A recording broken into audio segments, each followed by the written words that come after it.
Halo, Bung Rocky. Kita lanjutkan ngobrol lagi tentang dunia politik Indonesia ya.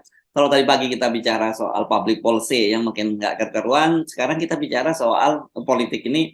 Ini menarik juga, isu reshuffle terus berlanjut setelah kemarin kita geger soal katanya ada politisi Perindo yang akan masuk, yakni Tuan Guru Bajang Zaidul Masdi sebagai Menteri Pertanian. Ini yang juga hot isunya berkaitan dengan reshuffle ini berkaitan dengan kunjungan dari mantan wali kota Solo, FX Rudi Hadiatmo bertemu dengan Pak Jokowi di istana. Dan walaupun dia menyatakan mampir, tapi spekulasinya dia disebut kemungkinan akan masuk dalam kabinet dalam reshuffle. Tapi pertanyaannya PDI sendiri terasa PDI nggak ngerti ada apa ini dengan Pak Rudi ini, Pak FX ini. Apakah dia masuk kabinet? Kalau masuk kabinet, ya harusnya bicara dulu dengan Ibu Megawati. Nggak bisa Pak Jokowi langsung ngomong ke Pak Rudi sendiri karena dia adalah tetap kader PDIP. Ya itu istana lagi mainin isu sebetulnya. Kemarin soal masuknya Perindo itu buat ngeprank Nasdem. Sekarang FX Rudi itu buat ngeprank PDIP. Kira-kira begitu gampangnya ya, kita anggap aja ini prank-prankan itu. Tetapi dalil-dalil utama yang Jokowi sebut sebagai kepemimpinan saya tidak akan memakai orang-orang partai. Udah dilanggar habis-habisan.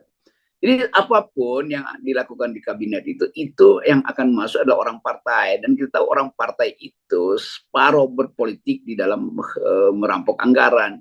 Jadi profesionalisme kan nggak akan tumbuh dari mereka yang punya portofolio partai politik. Pak FX tentu teman dekat. Orang bertanya kok teman dekat ya diangkat oleh Pak Jokowi itu apa? Intinya tuh untuk membujuk atau untuk kasih sinyal pada PDIP bahwa semua tokoh strategis PDIP bisa direkrut oleh presiden tanpa harus minta izin pada Ibu Mega, karena presiden akan bilang kan ini sistem presidensial, itulah hak prerogatif. Jadi PDIP sering bilang itu hak prerogatif, tetapi minta izin pada Ibu Mega. Ngapain kalau hak prerogatif minta izin? Namanya prerogatif itu ya udah mutlak pada dia tuh, nggak perlu minta izin tuh. Ya tapi ini kan basa-basi. Basa-basi itu justru yang menghalangi sistem presidensial ini nih. Tetapi bagi PDIP jalan pikiran juga masuk akal karena dari awal PDIP bilang bahwa semua kader partai harus tunduk pada keputusan Ibu Mega tuh. Jadi itu secara internal etika tanpa minta izin Ibu Mega juga udah dilanggar Pak Jokowi berkali-kali kan. Demikian juga dengan Ganjar. Jadi saya kira prinsip PDIP adalah kita partai yang punya aturan itu. Jadi semua anggota minta izin dulu. Yang mesti minta izin siapa? Anggotanya mestinya. Nggak perlu presiden minta izin, kan dia presiden. Tetapi sekaligus presiden adalah kader PDIP. Jadi rumit juga nanti Pak Jokowi mau angkat FX dan FX Rudi ini adalah anggota PDIP mesti minta izin pada Ibu Mega. Jadi Jokowi harus minta izin pada Ibu Mega tuh. Bukannya Ibu Mega yang mengizinkan FX, tapi ini bentuk dari politik yang diasuh dengan dua cara, secara profesional dan secara feodal kan itu intinya kan. Nah feodalisme ini yang sebetulnya dibaca oleh publik, kok PDIP feodal ya. Tetapi mesti ada argumen, kita bukan feodal, kita menegakkan aturan partai. Lalu ada argumen lain, kalau menegakkan aturan partai, pecat Ganjar, pecat Jokowi yang udah melanggar aturan partai, kan gampang sebetulnya. Logika lurusnya begitu, tapi kalau logika bengkok ya saya nggak ikut-ikut. Ya. Tapi saya kira ini ya, bagaimanapun juga pertemuan antara Pak Jokowi dengan FX ini ada indikasi tertentu, apalagi dengan isu soal reshuffle kabinet. Dan kita tahu kan posisi Pak FX Rudi itu dia adalah pendukung Ganjar Pranowo gitu. Dan kemarin dia beberapa waktu yang lalu dia kan sempat dipanggil oleh DPP PDIP dan dia diberi teguran sangat keras dan terakhir. Dan kemudian Pak FX Rudi juga menyatakan bahwa seumur-umur dia jadi anggota PDIP, sekarang ini dia diberi teguran yang keras semacam itu. Ini tetap saja menunjukkan ada ketegangan antara hubungan Pak Jokowi dengan Ibu Megawati. Ya itu real, publik melihat bahwa itu artinya kalau FX masuk itu kapasitas Ganjar untuk bersaing dengan kader-kader PDIP yang lain makin tinggi karena di backup oleh orang yang secara strategis sebetulnya diizinkan Ganjar untuk terus karena makin lama orang lihat Pak Jokowi juga pro orang-orang Ganjar akhirnya kan. Jadi saya kira kecemburuan itu yang lebih jadi alasan PDIP kenapa kasih sinyal. Tapi sinyalnya nggak perlu ragu-ragu tuh, minta izin enggak, bilang aja PDIP tidak menyetujui FX masuk kabinet karena dia belum minta izin dari PDIP. Demikian juga PDIP tidak menyetujui kader dia yang adalah Presiden Jokowi mengangkat orang dalam PDIP tanpa konsultasi dengan ketua. Kan itu artinya ada partai dalam partai kan. Dia dianggap bahwa Pak Jokowi seolah-olah jadi ketua partai bayangan sehingga bisa suka-sukanya mengangkat partai dari dalam, kader dari dalam. Lain kalau dia Pak FX Rudi ini bukan kader PDIP, itu nggak akan menimbulkan persoalan bagi PDIP. Jadi begitu terus menerus. Walaupun Pak Jokowi mungkin menganggap ya kan PDIP mau minta jatah menteri, makanya itu dia taruh FX yang sebetulnya bagi PDIP ya bukan itu yang dia inginkan tuh, orang lain sebetulnya. Jadi kegelapan transaksi ini yang menyebabkan politik Indonesia juga mendung. Yang mendung ini bukan langit Jakarta, tapi langit istana yang mendung. Demikian juga langit PDIP itu. Jadi problem laten kita adalah bagaimana kita lihat relasi politik antara Pak Jokowi dengan Ibu Mega sebetulnya tuh. Ketegangan ini kan bikin semua orang merasa, kalau begitu politik kita disandra oleh dua orang ini aja dong. Sehingga yang lain mesti ikuti pola itu. Harus menunggu penyelesaian antara Ibu Mega dan Pak Jokowi. Kalau kita mau membaca masa depan Indonesia, itu juga nggak fair bagi rakyat. Dan saya kira ini kan ini apa ya, satu situasi yang menarik, itu relasi antara seorang kader dengan ketua umum dan kebetulan kader itu menjadi presidennya, dan ini menunjukkan kan situasi semacam ini merupakan satu kegagalan kan, kalau kita kegagalan partai dalam melakukan kaderisasi, karena kalau kita runut ke belakang kan sebenarnya Pak Jokowi ini bukan kader asli partai lah gitu, kalau kita mulai runut dari pemilihan wali kota Solo dulu, dan ya akhirnya dampaknya semacam ini gitu. Itu intinya. Jadi mengklaim-klaim itu kan mesti diperlihatkan bahwa ada jejak. Apa Jokowi betul kader PDIP?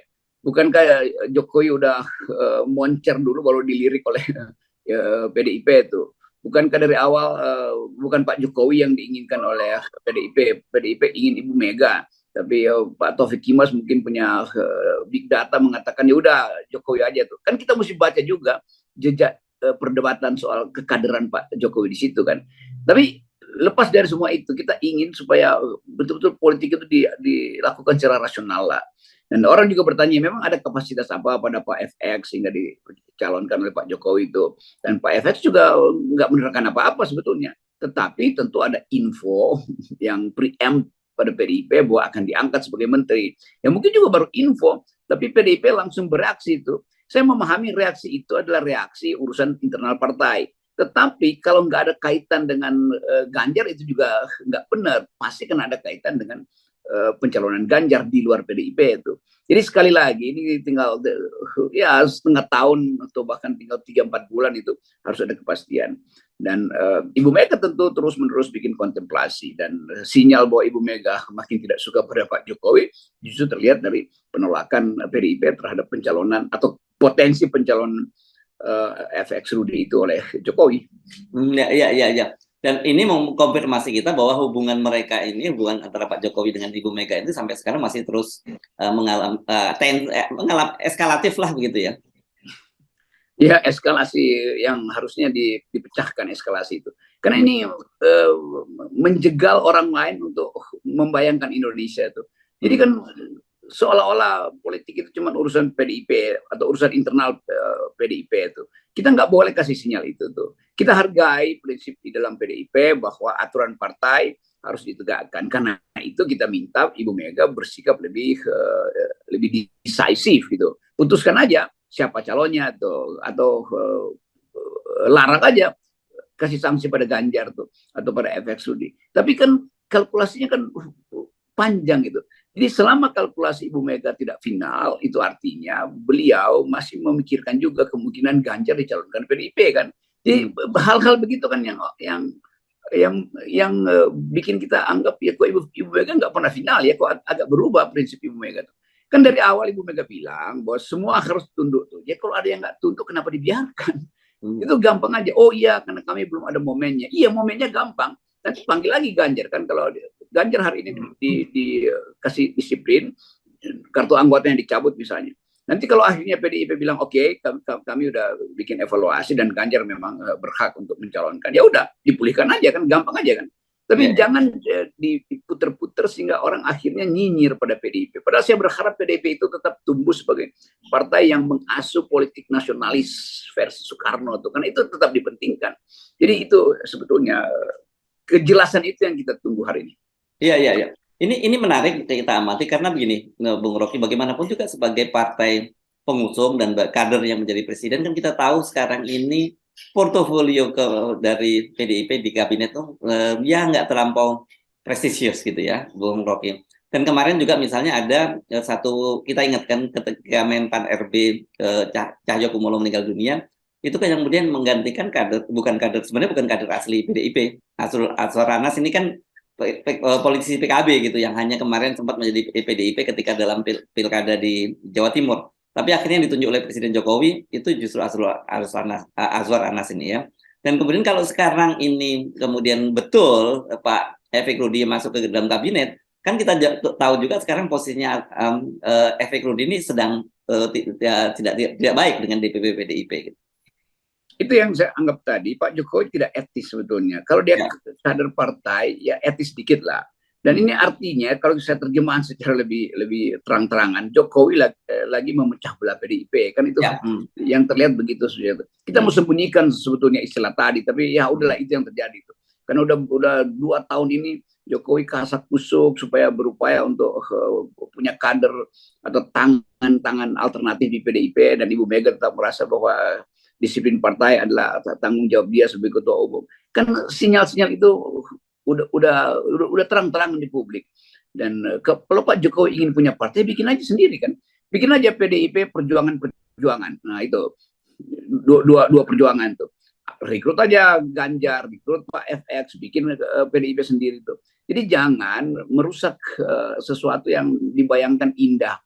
Di awal kita tahu bahwa PDIP betul-betul punya hak untuk jadi partai karena dia beroposisi pada Orde Baru tuh. Bahwa sekarang banyak koruptor di situ, itu urusan internal. Tetapi harkat PDIP itu kan dibentuk oleh sistem yang tadinya dia disingkirkan, dan karena ketelitian, kejelihan, kesabaran PDIP akhirnya tumbuh sebagai partai besar. Itu yang kita mesti hormati, kerja keras Megawati itu betul membuat partai. Nah, ada orang yang bikin partai kan asal buat ikut pemilu aja. Tapi Ibu Mega punya naluri bahwa di masyarakat kita nama Soekarno itu tetap membatin, dan itu yang sebenarnya jadi indeks kepercayaan orang pada Ibu Mega tuh, bahwa dia selalu tegak lurus dengan konstitusi, tegak lurus dengan ide bahwa ajaran Soekarno itu tetap relevan. Banyak orang yang menganggap ya nggak relevan, iya, tapi bagi Ibu Mega dia konsisten. Itu yang saya hormati pada Ibu Mega, mampu untuk memelihara konsistensi itu tuh. Ya. Persoalan bahwa setelah Ibu Mega siapa yang akan meneruskan keteguhan dan kegiatan Ibu Mega itu soal lain. Tapi hari ini tetap Ibu Mega yang mesti dihormati. Yes.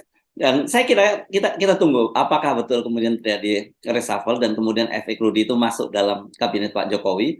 Kalau itu terjadi sebenarnya kita semakin dapat gambaran yang lebih konkret gitu bagaimana hubungan antara Pak Jokowi dengan Ibu Megawati ya.